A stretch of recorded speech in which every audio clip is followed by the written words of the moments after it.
Okay, so entrance music. Dun, dun, dun, dun, dun, dun, dun, dun, dun, dun, dun. Hello, my name is Fitz. And I'm Russell, and we're the Crunchy Duck Gamers. We decided to create a podcast about RPGs because we love to play RPGs. We love to play RPGs a lot. We play RPGs almost exclusively, Yeah. but sometimes we don't. Sometimes we do, sometimes we don't. That's the mystery of it. Alright, so we're actually going to start off our first couple episodes talking about one of the most popular RPGs of the last 10 years, Mass Effect! Woo! Yay! Confetti's being Confetti poured everywhere! out in the studio that we're recording in. Because we have a studio, Russell, right? we're professionals. We're professionals. Mass Effect came out in 2007 for the Xbox. They did. 360, which is almost 10 years ago, which is kind of crazy. It seems like just yesterday. You know, that is kind of crazy because, you know, I'm only 24 years old.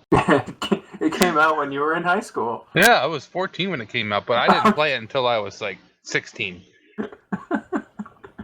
That's okay. I didn't play until I was 22. Oh, man. Yeah, I experienced this way before you then. Yeah. Fitz actually, he started playing Mass Effect on the Xbox. I played it on the PC, they're completely different systems. Really, Russell? Yeah. Are you sure? I'm a scientist, trust me. So let's get started. Let's talk about the plot of the first Mass Effect game. Oh, we're talking about the plot. Because we play video games for the plot, like losers. Yeah, we are losers, and we do play video games for the plot. Yeah. Plot of Mass Effect takes place in the future. Takes place in the year 2184, I believe. Yeah, which is a long time from now. And you start We're not going to be alive. No. Well, I will. I plan on living forever. Good luck. Thank you. I support you. I support you in this decision. But yeah, so you start out, you kind of get this introduction to the world where you create your character, and you get like a little bit of backstory on him. Of like you know, unfortunately, you can only be a human. Spoiler alert for those three people who haven't played it. And then you kind of get like a little bit of backstory of like, oh, are you an orphan? Were you raised in space? Were you raised on Earth? Kind of just this random choices that you can make that actually have no influence on the plot whatsoever. Kind of a little tiny bit of influence. Yeah, a little tiny bit. It really just changes what like characters say to you. Like, oh, you were raised on a ship, or oh, you were raised on Earth, or oh, you were an orphan. Well, if you were raised on Earth and you were an orphan, like, and you ran with like a gang, yeah, like, they will find you, and that's like a side quest. Oh, they do. Yeah, they will find you. It's like, oh, you need to pay your dues for the gang. And it's like, I'm in the army now. Okay, I did not know that. You didn't know that? Wow. No, because I first character I made was just the goody two shoes Paragon. Mm-hmm. So normal background of Earth, and served in the military. Was a big war hero. Made my character pretty much like the best soldier possible. Mm-hmm. And then you kind of start out, and you get a very rapid introduction to the world of mm-hmm. Mass Effect, which is massive. And it's one of those things where there's already a lot. Like the main plot will throw a lot of information at you. Of mm-hmm. This is what's going on. Here's the the massive relays, the Citadel, the Council, mm-hmm. the Council that's only made up of 3 different species. Yeah, which I thought was racist. A little weird. I thought it was weird. Like, oh, there are hundreds of thousands of species, but it's like only 3 that are actually on the council. Only 3 represented. It's strange. Yeah, it's probably for the best though. And then from there, you go and you're being considered for council's peacekeepers, known as the Spectres. Mm-hmm. That's true. That's a true thing.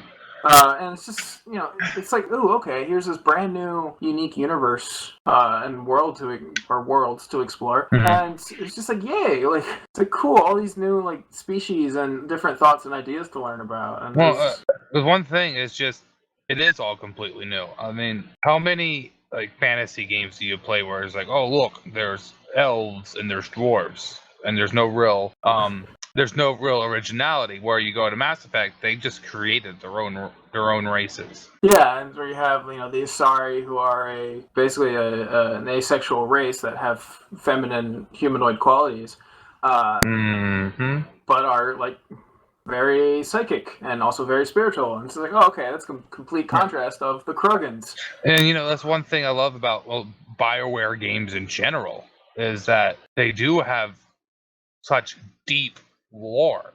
And like, especially Mass Effect and pretty much any other BioWare game, like you could spend hours reading about just these races' customs and their culture, and you could read it in the game, in which not a lot of people do. I didn't do it, but anytime I was on the Citadel in the first game, I spent hours talking to everyone. I mean, I talked to them, but like when you get like codex updates, like you could literally read every single one. Yeah, with the codex update, I read mostly about the species that interest me. Mm-hmm. It's like, oh, the Hanoi, the jellyfish-like creatures that are spouting, spiritual and religious texts, and it's just like, oh, okay, that's cool.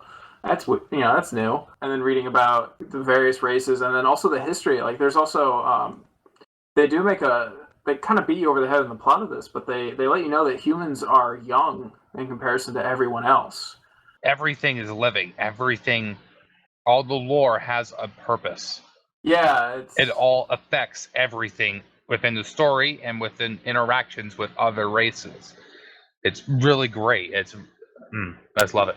Yeah, you find out it's like, oh, why is this person why does this Asari not really like your Krogan companion Rex? And it's like, oh, it's because of the the Krogans. And why do the Krogans hate everyone? Oh, because they've been affected by the genophage, or basically like, guess what? You're gonna have like an 80% miscarriage. It's actually it's more like 99%, like almost a 95% like miscarriage rate in Krogans, effectively diminishing their population. So Russell, what's your favorite thing about the plot of Mass Effect? It's funny because with Mass Effect, there's actually, I don't think there is one thing about the plot that is my favorite. It's really I don't know, Fitz, what's your favorite thing about the plot? My favorite thing is honestly learning about the Reapers, what they are, and like what they're coming to do. I mean, it's really just insane. There's just these huge synthetic beings that just coming to destroys everything. Yeah, actually, I think that is my one of my favorite things about the plot. Finding out, it's like, because throughout the entire story, you find out like, oh, there's a race of beings that built the Mass Effect relays, the Protheans, and then you find out that actually, the universe is much older and the galaxy has been wiped out several times, and finding out that like you're not actually where you thought you were in the story or in the universe's own timeline. They're also finding out that the bad guy is gigantic. Well, I think another thing, and this is also kind of my gripe against Mass Effect, is that Saren is the bad guy. You're chasing this Turan named Saren, who is, I mean, the first time you meet him, he looks like a bad guy because he's got tubes and he's like biomechanoid already. And then plot twist, all of a sudden he's the bad guy. But it turns out he's actually not the bad guy. You find out that the ship that you thought was just a ship was the bad guy, which I thought was like, okay, that's kind of terrifying, because all of a sudden you go from fighting humanoids that are your size to also fighting something that's much bigger than you. Like, it's the thing about the Reapers; they're huge. When you first see a Reaper, you think, oh, that's a ship. No, it's not. No. That's not a ship. That's a living thing. Yeah, and that's this is a great segue into what I didn't like about the story. Is actually, like, I both love and don't love the Reapers. They are terrifying, but then it's also kind of, how do you fight against that? That's the problem that Mass Effect 3 runs into. Yeah, I think that's one of the things about the plot I didn't like, was just the size of the Reapers and the fact that, I like the mystery of like, why are the Reapers doing this?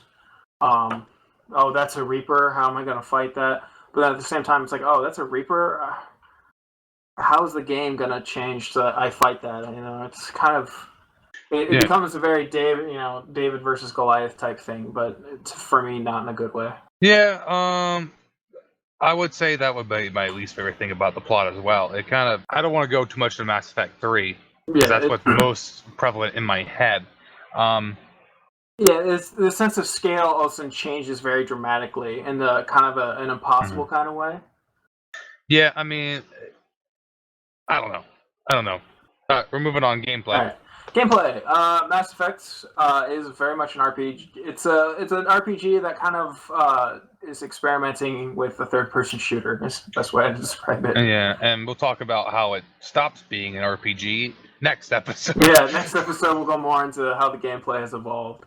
But I actually, despite the fact that the shooting mechanics, in my opinion, are really kind of loose. They're very wonky. Yeah. You can't really be a sniper. Can't really use a shotgun. You really can only use a couple of weapons. Yeah. And there's really only one class to play as. I mean, there's two, really. There's more you can play as, but there's only really two that are of any use. And that's the Soldier and the Vanguard. Yeah, and that's...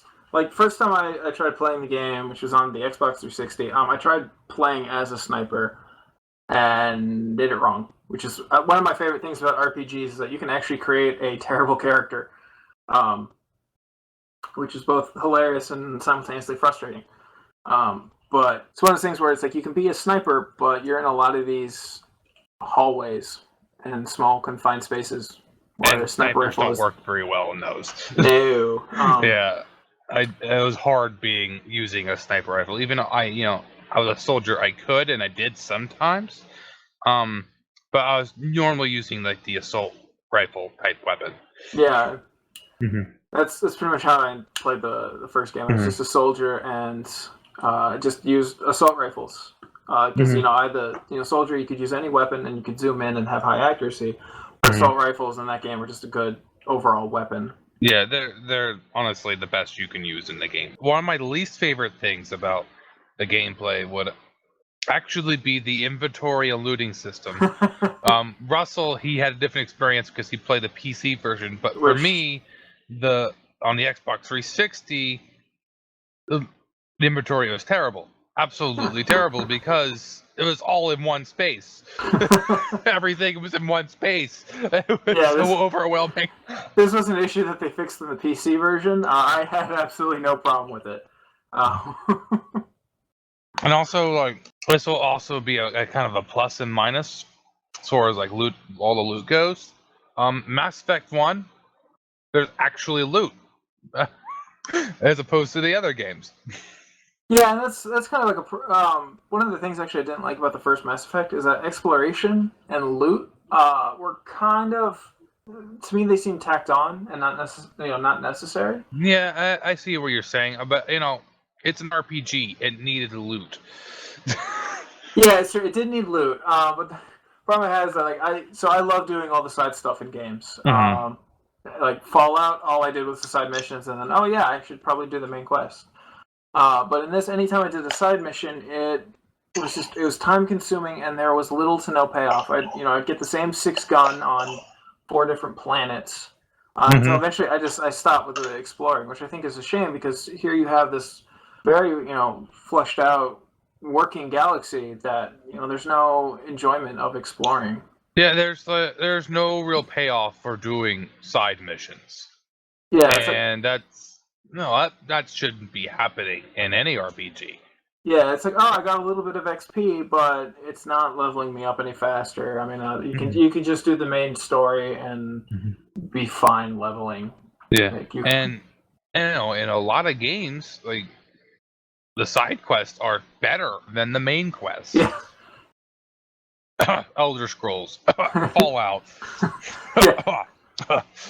Elder Scrolls, Fallout, The Witcher series. But that's one of my just gripes about the first Mass Effect. Otherwise, I really love the world, and the gameplay itself was a little on the raw side. Yeah, I agree with you there. But I counteracted that with just having I just had a soldier, and then I had a tech person. Tally, I had Tally and then Liara as my companion. So it's like, I came across something that needed a tech person could influence, and then bam, tech person would cause their weapon to stop working, or that person has shields. Well, let's collapse their shields, and then Liara, do the black hole thing. Yeah, that's gonna mess everyone up. The black hole thing. That was the best. That was the best black move hole, in the game. Yeah, the biotic powers. Super Black hole awesome. thing. It's like black hole thing. Force push. Go.